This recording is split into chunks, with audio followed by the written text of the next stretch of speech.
Welcome back as we continue to delve into mental health. And I have really been engaging my mind into these issues. And the more I engage, the more that I am achieving clarity. And this is my wish and my hope for you, that you will come to the place called clarity. And I have so many interesting things to share. And I hope that you will be inspired by these things. So recently, I have been reading a paper that was published by Sandra Jumbe, and this was in 2022. So previously, we were talking about Dr. Madandika's paper, and he had studied children, and so we had gone through the beginnings of the mental health issues that are continuing to increase worldwide. And Sandra Jumbe is talking about the youth.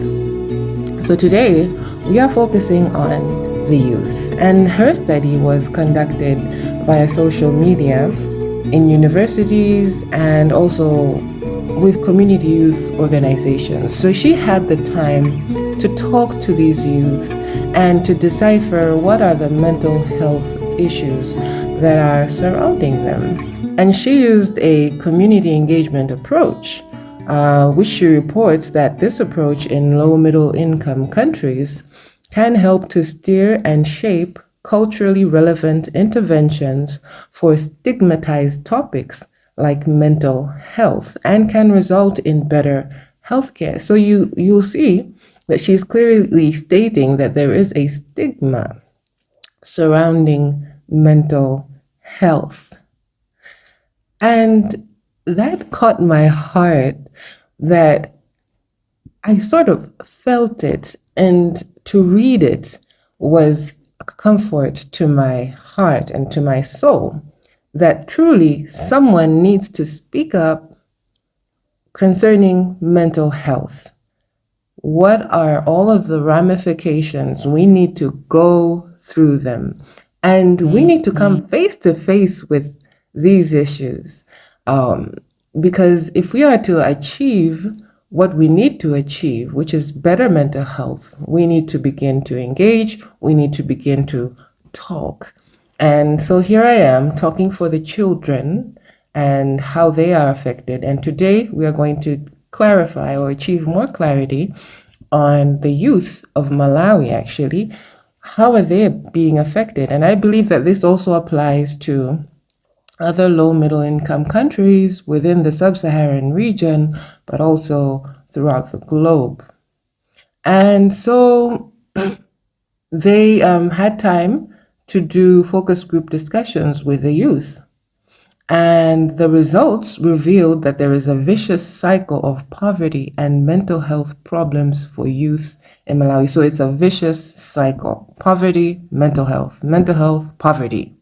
Yeah? And that vicious cycle needs to break at a certain point. It's poverty, mental health, poverty. Someone needs to break that cycle. The key themes that they identified were, number one, poverty-related socioeconomic and health challenges. Number two, no one talks about mental health. Number three, lacking mental health support. Number four, relationship issues. And this brings me back to something that continues to ring in my mind. So like I talked about earlier, I have some go-to texts that I like to repeat. And the go-to text for today is, I will go. And if I perish, I perish. You know, those words are found in Esther chapter 4, verse 16. And Esther is a young lady, and she comes to a crisis in her life where she has to speak these words and says to herself, I will go, and if I perish, I perish. And she tells the people as well. You know, sometimes life does take some good dose of iron determination. Many times it takes for you to reach rock bottom before you reach your maximum potential. It's the same principle that I like to view it in a slingshot, that if you pull a little, you will only reach a little. But if you pull really hard until the rubber feels like it is close to breaking and you release, that rock is going to soar.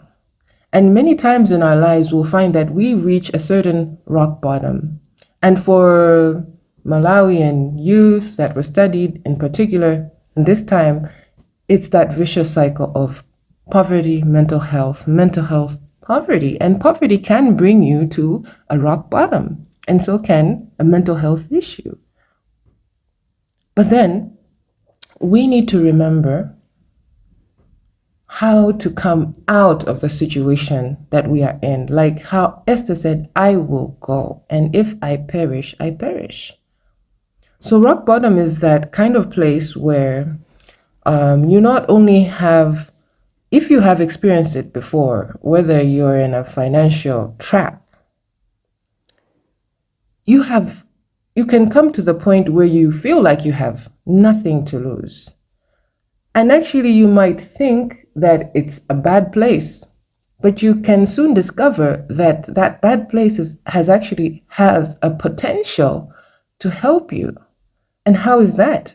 Because when you have reached that rock bottom, you have nothing to lose. And you will have, truly, if you are at the bottom, you will have no excuses. You will find that no excuse is good enough. Nothing could be worse. You feel like you're already gone. Well, that's good, because then you feel that nothing can touch you. You're already broken, nothing can break you. Everything's already gone, nothing scares you. So you simply have no premise for excuses, and excuses will only exist if you're okay. But if you're not okay, you will have no excuse to achieving your goal, period. And this is the point where Esther came to that place where your soul says, I'm about to die. I'm about to be destroyed, and I'm about to be ruined. I need to do something. And that's the point in the slingshot where the rubber is really stretched. And you can choose whether you break or you soar. And it's all about fortifying your mind and finding the open window and the open opportunity, because it is always there. Esther said, I will go.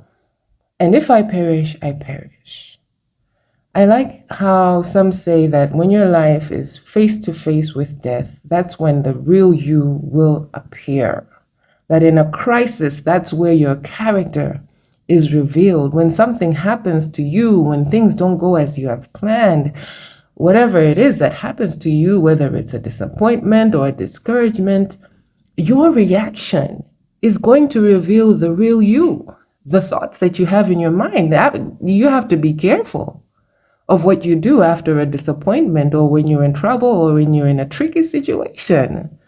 Are you going to consult convenience? Are you going to stay in your comfortable zone? You know, Mordecai, Esther's uncle, told her that don't think that you will survive up there in your comforts, because she was in the royal palace. But her uncle told her that if you do nothing, you are going to perish in that comfort zone that you're in. And if you don't take responsibility for yourself and for others as well, others will, but you will perish. So sooner or later, you find that there are opportunities around you. And all you have to do is to come up with that iron determination that can stop at nothing to go and get those opportunities. They will not come to you. They are not served on a silver platter. You have to go and get them. So this is where Esther says, I will go. She knew where she had to go. She knew what she had to do. She knew the people that she was supposed to talk to. And so she determines in her head, she says, I will go. So today is a day when we're looking ourselves in the mirror and we are saying, call yourself by your name and say, I I will go. You're racing through different thoughts, thinking, where can I go with the situation that I have? Who's going to help me? And then determine in your heart and say, I will go. And then you're thinking about all the things, bad things that could happen, that maybe it won't work, or maybe this or that. And that's where you say, if I perish, I perish. And so I love these words, and I love to repeat them. I will go, and if I perish, I perish. I will go, and if I perish, I perish. And remember, the title of this paper that I've been talking about is We Don't Talk About It. Yeah, we don't talk about it. Yeah. And it clearly states that there is a stigma around mental health. And one of the major issues is we don't talk about it. So let's start to talk about it. And remember, as usual, we are not perfect people, but we can try and we can do our best. And this is what we're going to do. I hope you've been blessed and talk to you later. Have a good day.